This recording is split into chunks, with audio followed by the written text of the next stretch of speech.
Hello students, this is Amit Tiwari, your economics teacher. Students, in today's video we will discuss about the source of rural credit.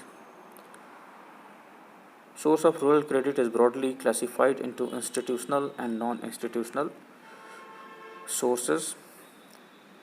The non-institutional sources are also known as the conventional or traditional sources, while the institutional sources are termed as modern or emerging sources of rural or agricultural credit.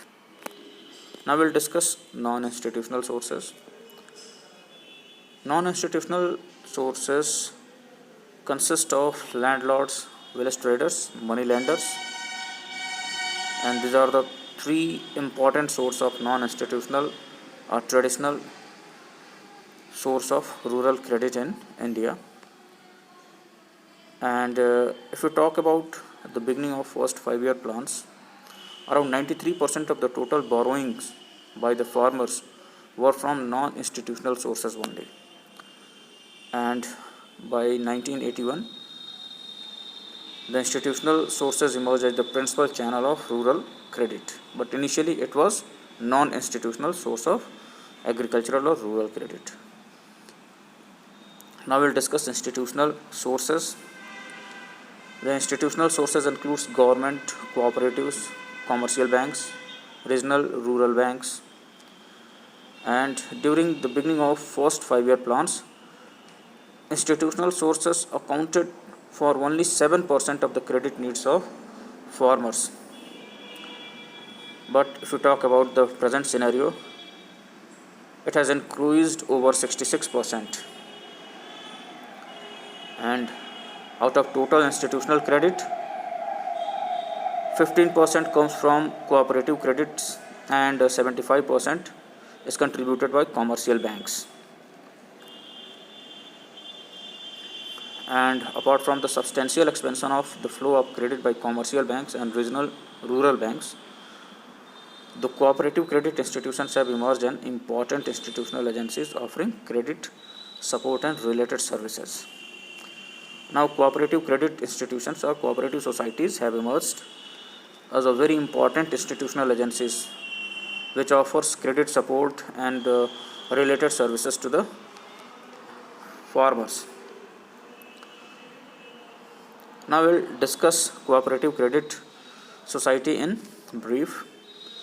So cooperative credit societies provide adequate credit to the farmers at reasonable rate of interest. Cooperative credit societies provides credit to the farmers and the rate of interest is very reasonable. And apart from providing credits at a very reasonable rate of interest, they also provide guidance in diverse agricultural operations and with a view to rising crop productivity. And currently around 16 to 17% of rural credit flows from cooperative accounts. And these societies ensure timely and rapid flow of credit to the farmers and elimination of money lenders or credit agencies. Basically, government initiated this type of institution just to eradicate the control of money lenders, and it also spread credit facilities across all regions of the country and provision of adequate credit in areas covered by special programs of development. Government के द्वारा किसी particular area में कोई developmental programme अगर चलाया जा रहा है तो वहाँ पे एडिक्वेट अमाउंट में क्रेडिट्स को प्रोवाइड करने के प्रोविजंस क्रेडिट सोसाइटीज़ करती हैं. Now we will discuss the role of State Bank of India and other commercial banks in the field of credit facilities to rural or agricultural field.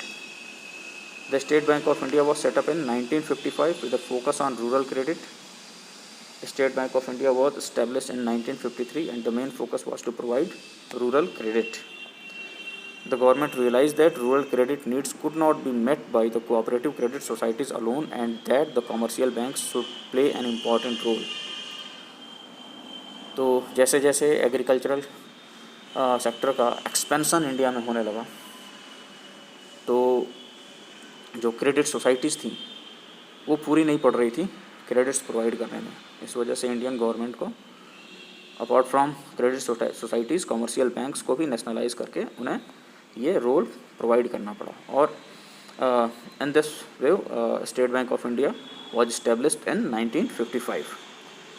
This promoted nationalization of certain banks in 1969. The nationalized commercial banks, through their branch expansion programs, were directed to offer credit directly to the farmers as well as indirectly through cooperative societies. Now these commercial banks were nationalized in 1969, and they expanded. They established their different branches and even in remote areas, and started providing credits directly and to the farmers and indirectly through cooperative societies. Now, after State Bank of India and other commercial banks, regional rural banks and land development banks were established just to promote the credit supplies, particularly in the remote rural areas and backward areas or backward districts. The districts who are backward, who are inaccessible, and the remote areas were now being provided with the credits with the help of regional rural banks and land development banks. These banks operate at the district level and under obligation to focus on credit needs to weaker section of the rural population. And these banks especially focused on the weaker section of the rural population, and they were operating in